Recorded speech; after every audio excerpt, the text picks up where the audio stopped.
Hello students, welcome back to our new video. तो हम लोगों का चैप्टर चल रहा था रिप्रोडक्टिव हेल्थ और उसमें से मैंने 2 लेक्चर कवर कर लिए थे जिसमें से हमारा लगभग 80% सिलेबस कवर हो चुका है उसका। अब जो लास्ट 2 टॉपिक है इसमें हम लोग क्या क्या कवर करेंगे इसको पहले बता देते हैं। सेक्सुअली ट्रांसमिटेड डिजीज़ मतलब एसटीडीज़ के बारे में हम लोग यहाँ पे कवर करेंगे। उसके बाद एक टॉपिक आता है मोस्ट इंपॉर्टेंट टॉपिक, जहाँ से नीट के अंदर क्वेश्चन बनने की संभावना बहुत ज़्यादा होती है और यहाँ से क्वेश्चन आए हुए हैं और आएंगे भी यहाँ से क्वेश्चन। ये चैप्टर है इनफर्टिलिटी। इनफर्टिलिटी के अंदर हम लोग अलग अलग टर्म पढ़ेंगे, in vitro fertilisation, in vivo fertilisation, ये सारा कुछ इसी के अंदर हम लोग पढ़ने वाले। तो चलिए स्टार्ट करते हैं आज का टॉपिक। और आज का जो पहला टॉपिक है ये है सेक्सुअली ट्रांसमिटेड डिजीज़। अब चलिए इसको देखते हैं क्या है। डिजीज और infection which are transmitted through sexual intercourse. Sexual intercourse से जो ट्रांसमिशन होगा, जो डिजीज, उसको क्या बोलेंगे? Sexually transmitted disease. और इसको बोलते हैं वेनरियल डिजीज, जिसको शॉर्ट में बोलते हैं VD. And reproductive tract infection means RTI भी बोलते हैं किसको? सेक्सुअली ट्रांसमिटेड डिजीज़ को।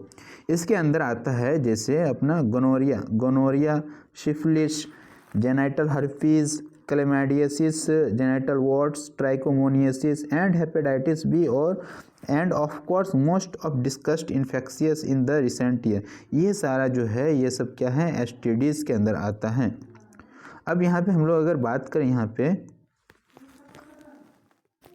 तो यहाँ पे हम लोग बात करें among these HIV infection is most dangerous and discussed in chapter 8।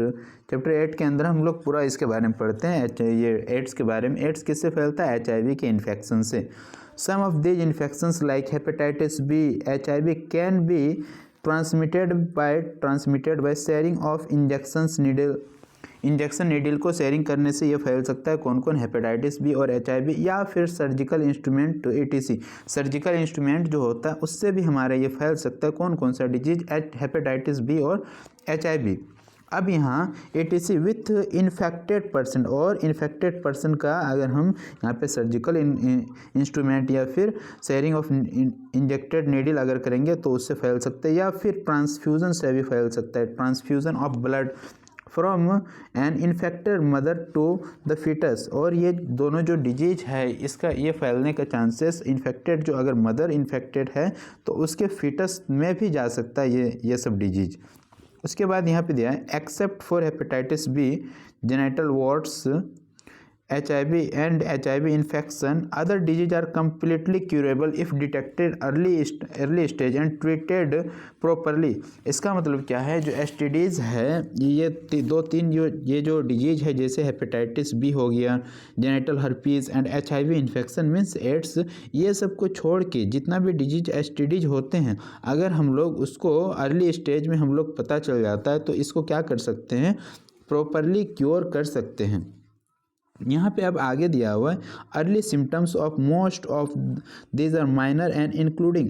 जो ये सब डिजीज है इसके शुरुआत के टाइम में जो सिम्टम्स होते हैं मोस्ट ऑफ द डिजीज के अंदर माइनर होते हैं, हल्का हल्का सिम्टम आएंगे, और इंक्लूडिंग एचिंग होगा, फ्लूइड डिस्चार्ज होंगे, स्लाइट पेन होगा थोड़ा थोड़ा, फिर स्वेलिंग्स होगा। यह क्या है? स्टार्टिंग के माइनर सिम्टम्स हैं इन द जेनेटल रीजन्स। और ये कहाँ पे होता है? Genital regions. इन्फेक्टेड फीमेल्स में भी ऑफन एसिम्टोमेटिक, मतलब उसमें कोई सिम्टम्स ही नहीं दिखेंगे, एंड हैंस में remain undetected for long time, बहुत टाइम तक अनडिटेक्टेड क्यों रह जाते हैं? क्योंकि उस फीमेल्स के अंदर एसिम्टोमेटिक यहाँ पे ये क्या है? सिम्टम्स नहीं दिखेंगे। और यहाँ पे जैसे देखें एब्सेंस और less significant symptoms in the early stage of infection and social stigma attach to the STDs। इसका अंदर क्या है? लेस सिग्निफिकेंट सिम्टम, जैसे अर्ली स्टेज के अंदर क्या होता है वहाँ पे सिम्टम्स ज़्यादा दिखाई नहीं पड़ते हैं, and social stigma attach to the STDs। और ये जो STD होते हैं इसके साथ जो है सोशल स्टिग्मा ये सब अटैच होते हैं। Deter the infected person from going to timely detection and proper treatment. ये जो इन्फेक्टेड पर्सन है इसको क्या करना चाहिए? टाइम टू टाइम डिटेक्ट करवाना चाहिए कि क्या स्थिति है, एंड प्रॉपर ट्रीटमेंट करवाना चाहिए, ताकि अगर ये 2-3 डिजीज है ये छोड़ के अगर इसमें से STDs हैं तो वो प्रॉपरली क्योर्ड हो सकते हैं। This could lead to complications later। अगर ऐसा नहीं करेंगे तो ये क्या होगा, this could lead to complications later, और ये क्या हो जाए, कॉम्प्लिकेशन में बदल जाए, which include pelvic inflammatory disease, और ये आगे जाके क्या होगा, PIDs हो जाएंगे, pelvic inflammatory disease, एबॉर्शंस हो जाएंगे, स्टिल बर्थ हो सकते हैं, ectopic pregnancy. Ectopic pregnancy means कि प्रेगनेंसी यूटेरस को छोड़ के कहीं अदर जगह पे क्या होता है, इम्प्लांटेशन हो जाता है। जब ये अपना जाइगोट का, तो उस चीज़ को implantation other than uterus is known as ectopic pregnancy. तो अपना यूटेरस को छोड़ के, जैसे कभी कभी क्या होता है, फेलोपियन ट्यूब के अंदर प्रेगनेंसी के लिए वहाँ पे इम्प्लांटेशन हो जाता है, तो इस चीज़ को क्या बोलते हैं, एक्टोपिक प्रेगनेंसीज। अब यहाँ पे आगे दिया हुआ इनफर्टिलिटी और even cancer of the reproductive tract, ये आगे जाके ये सब जो है कॉम्प्लिकेशंस में कैंसर तक हो सकता है या फिर इनफर्टिलिटी भी हो सकता है।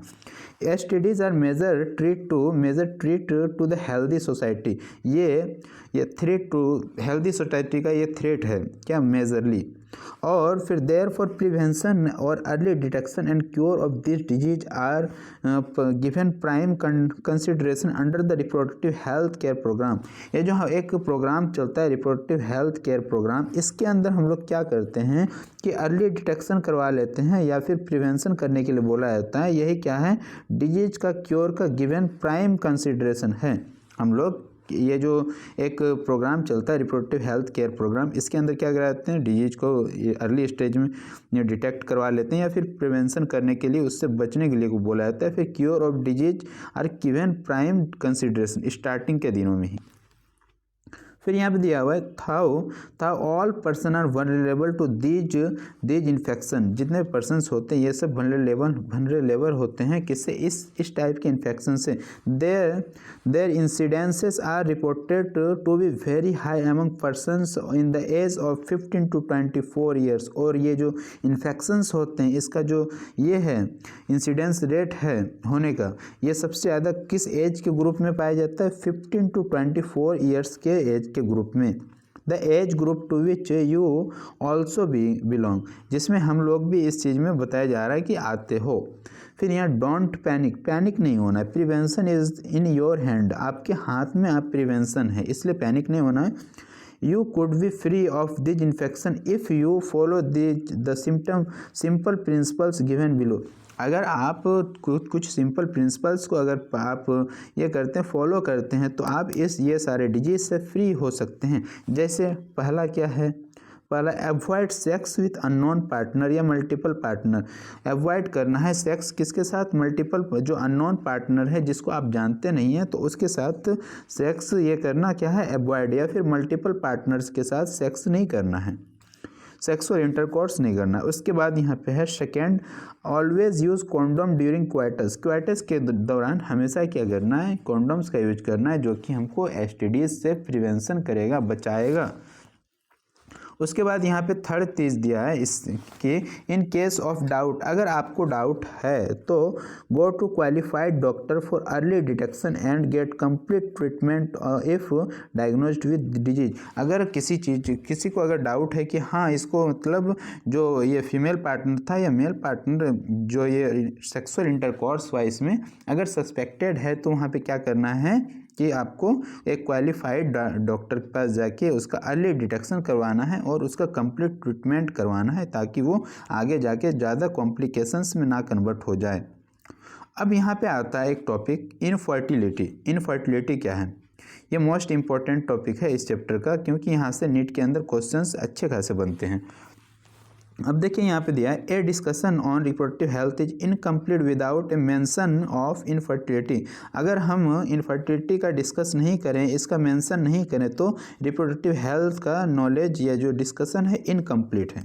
A large number of couples all over the world including India are infertilise. मतलब पूरा दुनिया के अंदर बहुत सारे कपल्स जो होते हैं इंक्लूडिंग इंडिया क्या है, बहुत सारे इनफर्टाइल है, मतलब they are unable to produce children in spite of unprotected sexual और कोहिबिशन।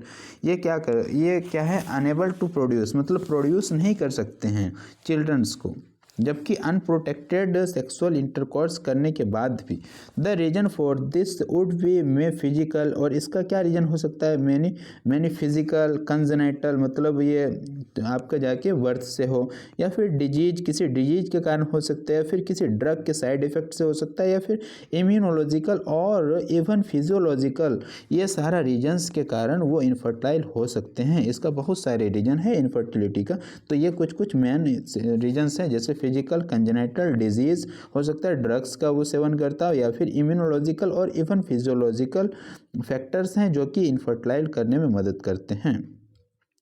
अब यहाँ दिया है in India often the females is blamed for the couple being childless, but more often that not the problem lies in the male partner।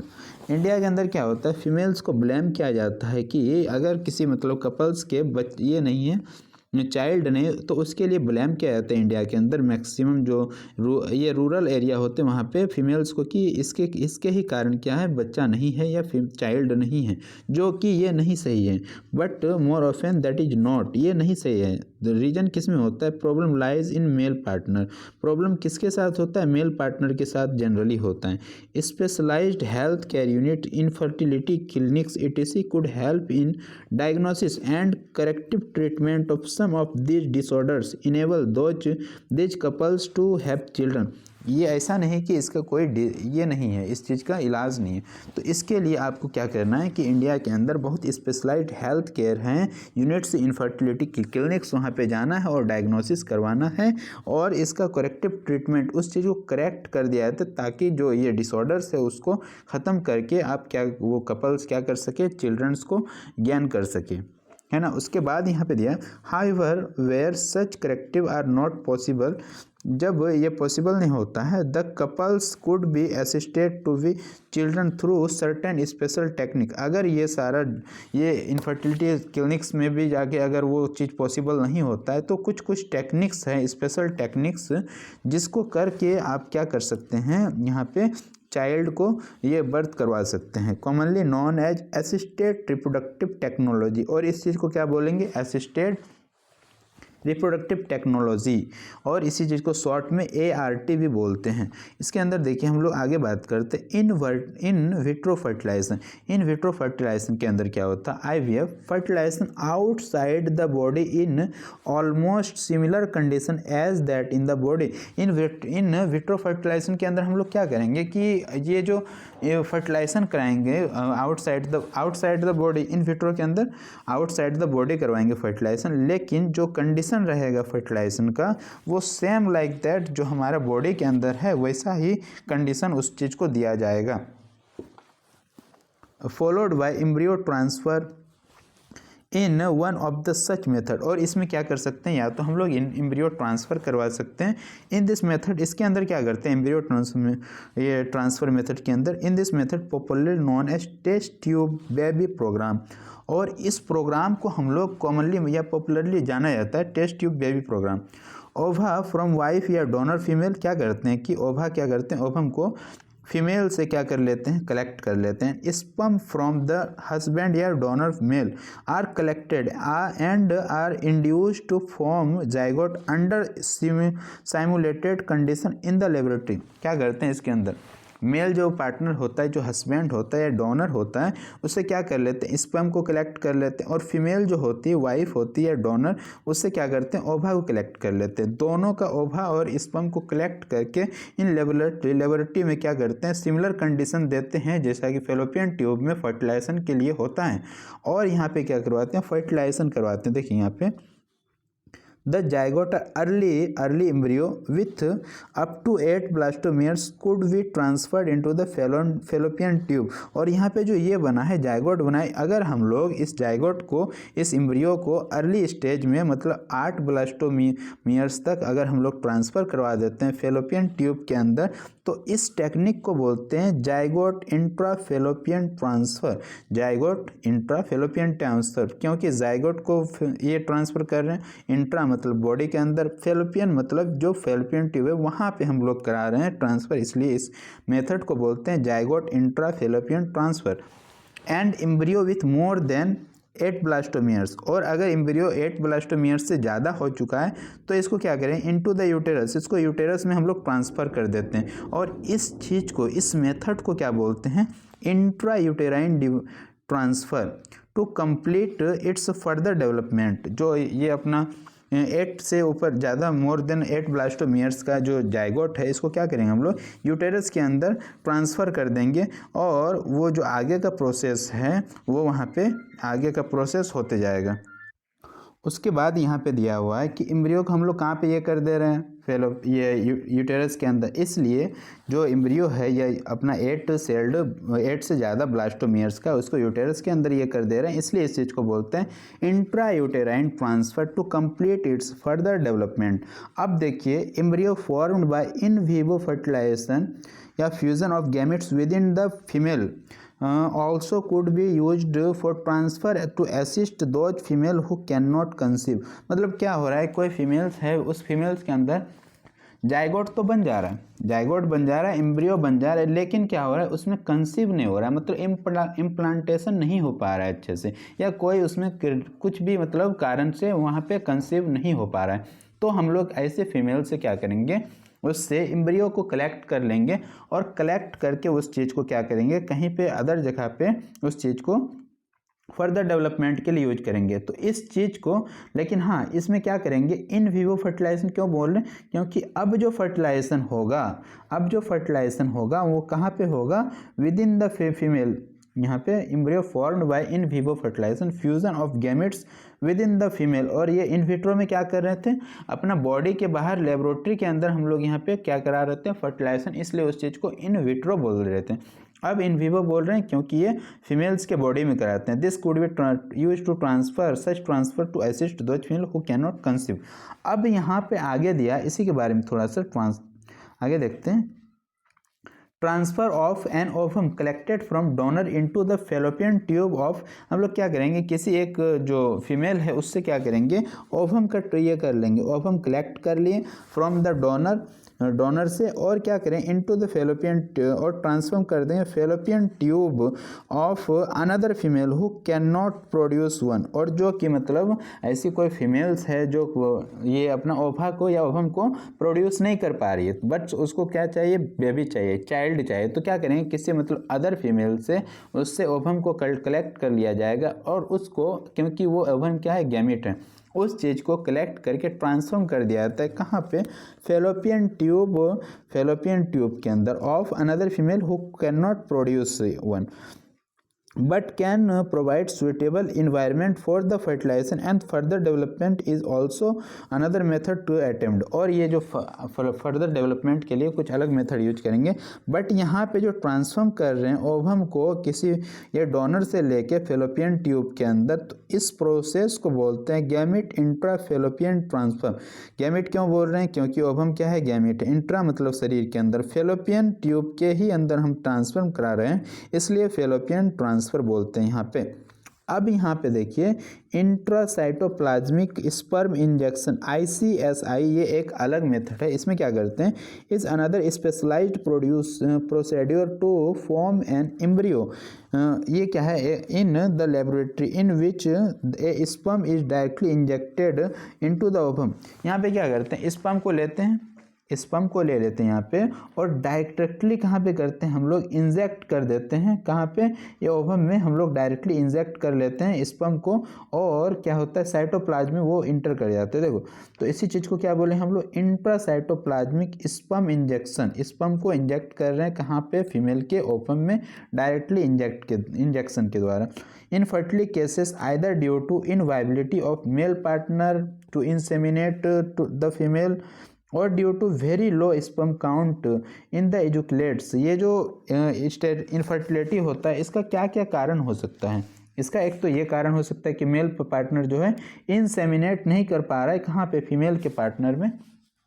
Impotency भी इस चीज़ को बोलते हैं कि इंसेमिनेट नहीं कर पा रहे हैं ये मेल पार्टनर फीमेल्स के बॉडी में, और ड्यू टू वेरी, अगर इंसेमिनेट तो कर पा रहे हैं बट क्या हो रहा है, very low sperm count in the ejaculation, ejaculate हो रहा है, उसके अंदर क्या है, जो स्पर्म है बहुत कम अमाउंट में है, ये भी एक रीज़न हो सकते हैं। Could be corrected bye artificial insemination. और ये जो इसके अंदर इम्पोर्टेंसी हो जाता है, इसको हम लोग कैसे करेक्ट कर सकते हैं? आर्टिफिशियल इंसेमिनेशन, जिसको AI भी बोलते हैं यहाँ पे technique. In this technique the semen collected either from husband और healthy donor is artificially introduced into the vagina. यहाँ पे क्या करेंगे? स्पर्म को लेंगे कहाँ से? या तो फ्रॉम हस्बैंड, या तो हस्बैंड से ले लेंगे या फिर हेल्दी डोनर से, और आर्टिफिशियली इंट्रोड्यूस कर देंगे वेजाइना के अंदर इनटू द यूटेरस। और इस चीज़ को या तो वेजाइना और यूटेरस के अंदर करेंगे। तो इस मेथड को क्या बोलते हैं? Intra uterine insemination of the female.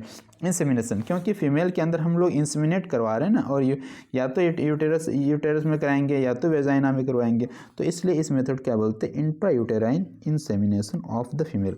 अब देखिए यहाँ पे थोड़ा सा पार्ट है।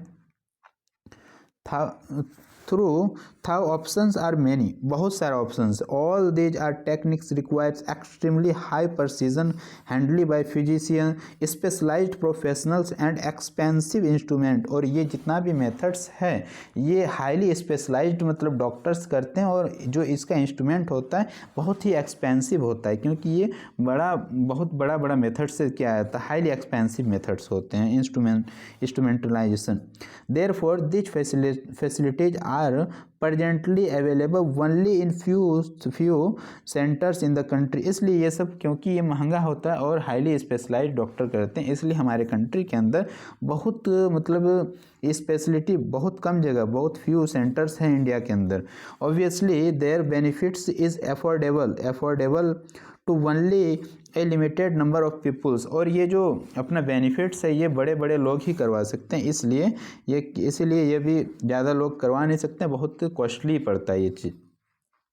फिर emotional, religious and social factors are also determined in the adoption of these method. और ये सब मेथड के अंदर बहुत सारा ये भी फैक्टर्स होते हैं कि इमोशनली नहीं कराते हैं लोग, या फिर रिलीजियस रीजन से या सोशल फैक्टर्स के कारण ये कराते हैं, नहीं करवा सकते। डिटरमाइन एडॉप्शंस ऑफ दिज मेथड, ये मेथड को एडॉप्ट नहीं करते हैं।